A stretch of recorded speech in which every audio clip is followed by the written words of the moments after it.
Fluitjieblasers het in die 9 jaar tussen 2012 en 2021 3667 klagte van korrupsie in die onderwyssektor by die waghondorganisasie Corruption Watch aangemeld. Uit hierdie klagte is 3417 gevalle van laerskole en hoërskole afkomstig. In Diepte het gaan uitvind wat hierdie klagte behels, hoe dit onderrig beïnvloed en aan watter uitdagings en rompslomp diegene onderwerp word wat korrupsie wil bloot lê. During this period, what we found is that there are allegations of misappropriation of resources, which count for 43%. What we mean by that is that these are allegations relating to theft of resources or theft of funds, embezzlement of funds, misuse and abuse of these resources as well. This is followed by maladministration. This is the mismanagement of resources and funds as well, or wasteful and fruitless expenditure. This comes in at approximately 17%. And third on the list is the abuse of authority, which counts for approximately 14% of corruption reports that we received.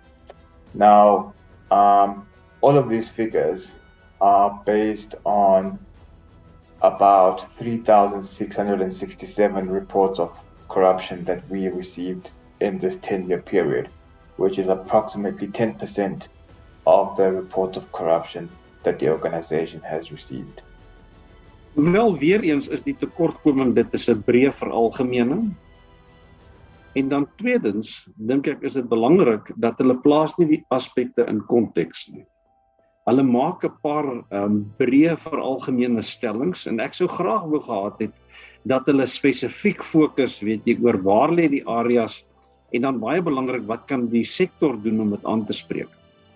Maar weet jy, een van die aspekte wat baie sterk uitkom is dat daar's 3 provinsies wat uitstaan. Die eerste provinsie is dat Gauteng het 32% van die klagtes, weet jy, opgelewer. En dan die ander een is KwaZulu-Natal wat 16% het en dan die Oos-Kaap wat 12% het. En as jy dan kyk byvoorbeeld wat die algemene klagtes is dit die wanaanwending van hulpbronne. Dit is maar eintlik, weet jy, verkeerde aspekte aan, weet jy, voorwerpe of artikels aangekoop het. Dan die misbruik van mag is 'n ander klagte. En dan baie belangrik is dit met die aanstelling van personeel is die beginsel van nepotisme. En ons weet daar was 'n paar jaar terug was dit ook een van die klagtes teen die openbare skoolsektor gewees dat in sekere gemeenskappe as jy nie een of ander vorm van beloning toon aan 'n beheerliggaam nie, dan kan jy nie aangestel word. Nou ons distansieer ons in totaliteit van daai tipe praktyke. Ons wil graag hê dat die bes moontlike persoon aangestel word by 'n skool, want ons wil graag hê dat die skool 'n sieraad moet wees vir 'n bepaalde gemeenskap.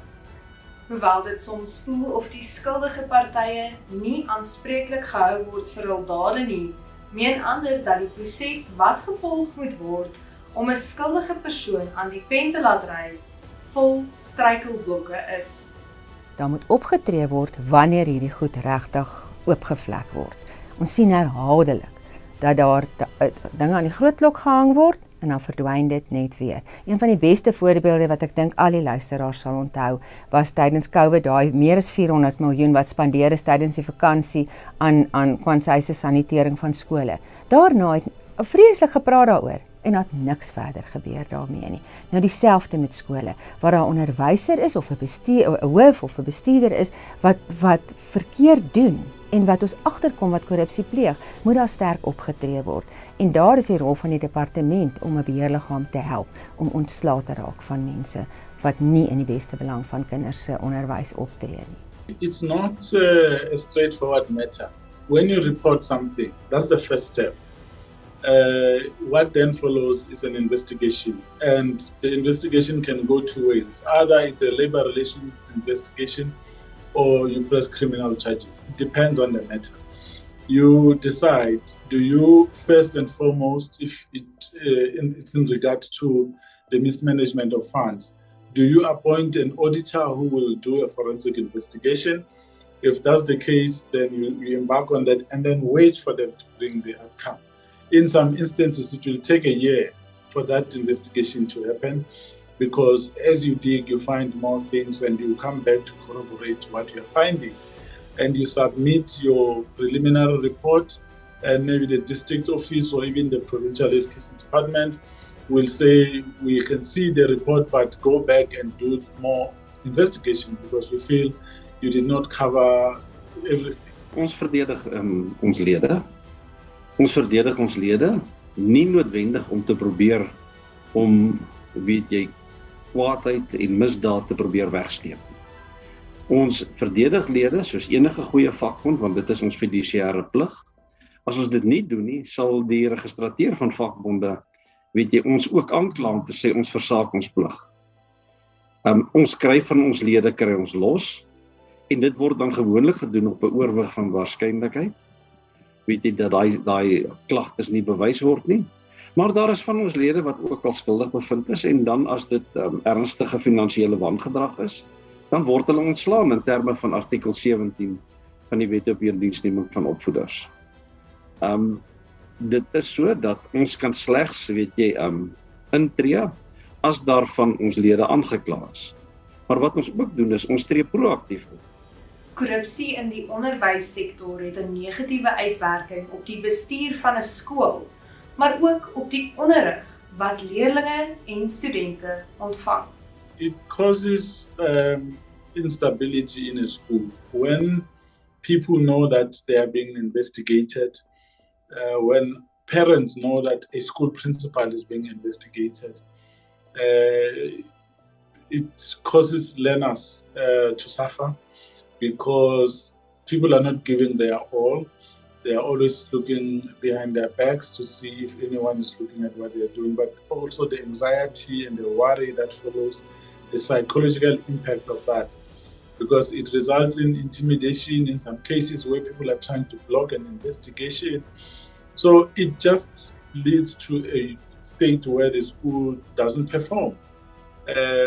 Teachers are demoralized, learners do as they please, there's no discipline in the school. The district is always there to try fix the problems. Eventually, parents will take their kids out of that particular school. It can even be a very beautiful school with proper infrastructure, but if we don't fix the issues affecting the people that are working there, it doesn't work. So it doesn't bode well for any school whatsoever if corruption is happening and members of the SGB are fighting in the school in the presence of other teachers and everyone can see that. It doesn't work. Yes, sometimes we will take the school principal or the teachers implicated and transfer them to another school. The fact of the matter is that people know that there is something that's wrong that's happening. Ek dink dit gaan oor die uitkomste, die opvoedkundige uitkomste, wat die doel van skole. Ons wil leerders gereed maak op die ouend kan studeer en in die wêreld van werk hulle plek te kan volstaan. En ons sien wanneer dit gebeur, wanneer poste verkoop word aan ouens wat nie bevoeg is om die werk te doen nie, dan is dit spesifiek daai uitkoms van ons leerders se toekoms wat op die spel geplaas word. Of geld wat nie reg spandeer word, dat dit op die ouende gebruik word vir beter onderwys nie, weer die leerders wat benadeel word, of geld wat van die departement se kant af wegraak en nie eers by die skole uitkom nie. So die uiteinde is die leerders en gewoonlik in regtig van die armste gemeenskappe word die meeste benadeel deur hierdie korrupsie, omdat hulle geleentheid op 'n goeie toekoms daardeur in gedrang gebring word. Maar ek dink die ander kant moet ons dan ook sê, waar 'n skool verantwoordelik optree en die beste belang van hulle kinders die heeltyd op die hart dra, sien ons dat hulle regtig goeie onderwys ontvang en dat hulle gereed gemaak word vir 'n wêreld van werk waar hulle plek kan volstaan.